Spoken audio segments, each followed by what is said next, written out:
Materi: Allah adalah sumber keselamatan sejati. Pelajaran Pendidikan Agama Katolik kelas 9. Doa pembuka. Marilah berdoa. Dalam nama Bapa dan Putra dan Roh Kudus. Allah Bapa, Sang Pemberi hidup, kami bersyukur kepadamu atas rahmat kesehatan dan kehidupan ini, sehingga pada hari ini kami bisa berkumpul untuk mengikuti proses belajar mengajar.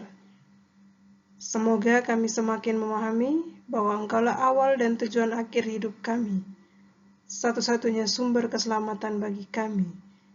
Terpujilah Engkau ya Allah, kini dan sepanjang segala masa. Amin. Dalam nama Bapa dan Putra dan Roh Kudus. Asesmen awal. Jelaskan arti keselamatan. Apakah manusia bisa menyelamatkan dirinya sendiri? Mengapa? Membaca cerita Allah Sandaran Hidupku pada buku paket halaman 69. Pertanyaan pendalaman. 1. Temukan makna dari cerita Allah Sandaran Hidupku. 2. Ungkapkanlah pesan atau makna kisah yang telah kalian temukan terkait dengan sumber-sumber keselamatan yang diyakini manusia. 3. Berilah tanggapan terkait dengan sumber keselamatan yang diyakini tokoh dalam kisah tersebut. 4. Ungkapkanlah pendapat kalian tentang sumber keselamatan bagi orang beriman. Penegasan. Seringkali ketika terdesak dan dalam keadaan putus asa, manusia lupa kepada siapa harus menyandarkan hidupnya. Tidak jarang, manusia lebih memilih cara yang instan dan menyandarkan keselamatan diri pada kekayaan atau kemewahan duniawi.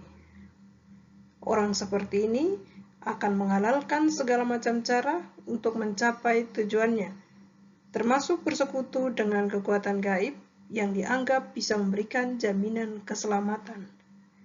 Begitu pula dengan orang yang memuja pengetahuan dan kemajuan ilmu pengetahuan dan teknologi. Benarkah semua itu bisa dijadikan sandaran hidup dan jaminan keselamatan? Bagaimana dengan diri kita sebagai orang beriman? Kepada siapakah kita akan menyandarkan hidup kita? Mari kita memahami sumber keselamatan sejati berdasarkan kitab suci berikut ini.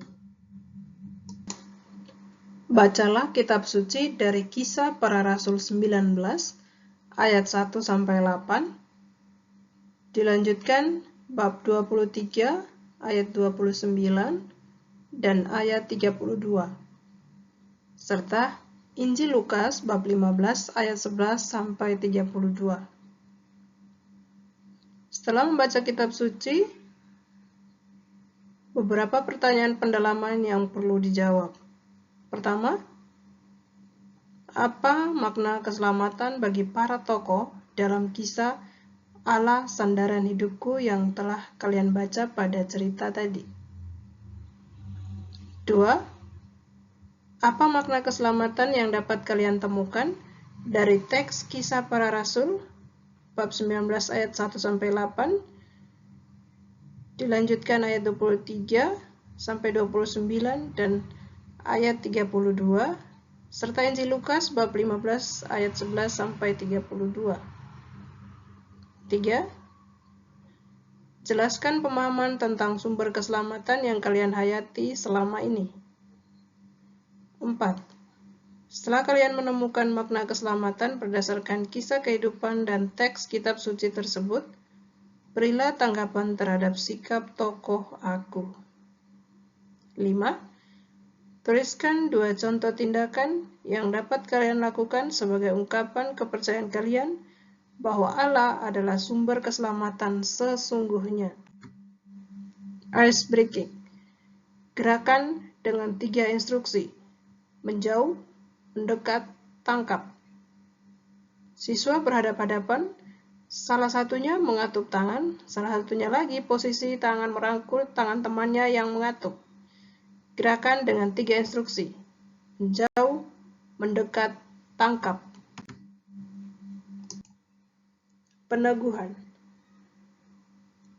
Demikian berharga keselamatan bagi hidup setiap orang, sehingga mereka berusaha dengan segenap tenaga, bahkan mungkin berbagai cara untuk memperoleh keselamatan dalam hidupnya.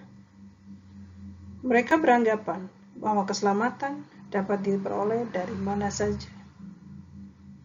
Ada orang menyandarkan keselamatan hidup mereka pada kekuatan gaib, harta kekayaan, maupun kemajuan ilmu pengetahuan dan teknologi sebagai sumber keselamatan.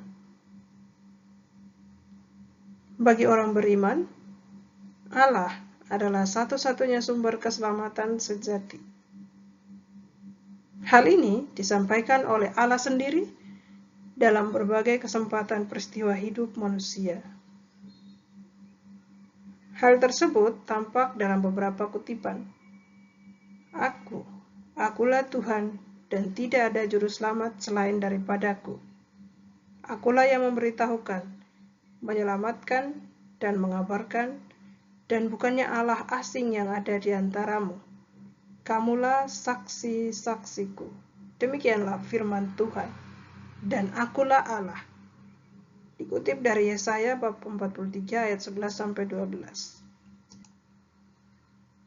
Karena begitu besar kasih Allah akan dunia ini, sehingga Ia telah mengaruniakan anaknya yang tunggal, supaya setiap orang yang percaya kepadanya tidak binasa, melainkan beroleh hidup yang kekal.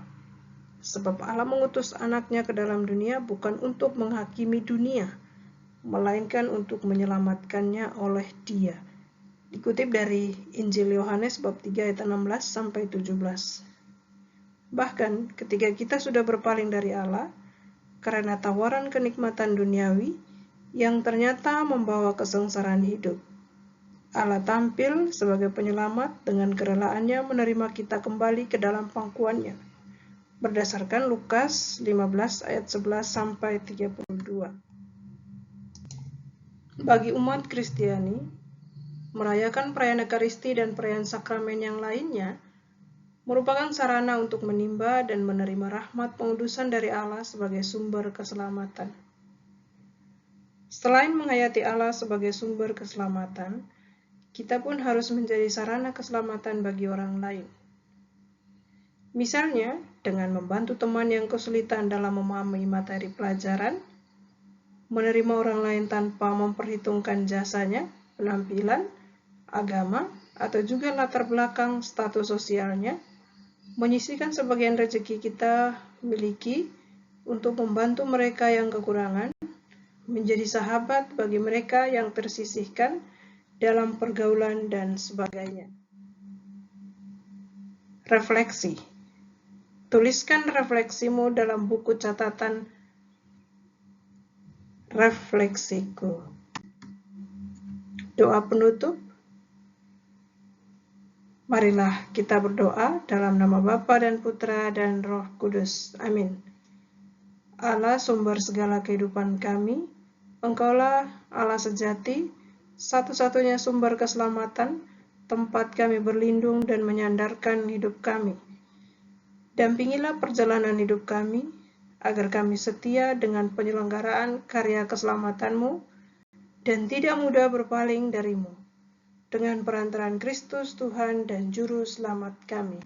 Amin. Terima kasih.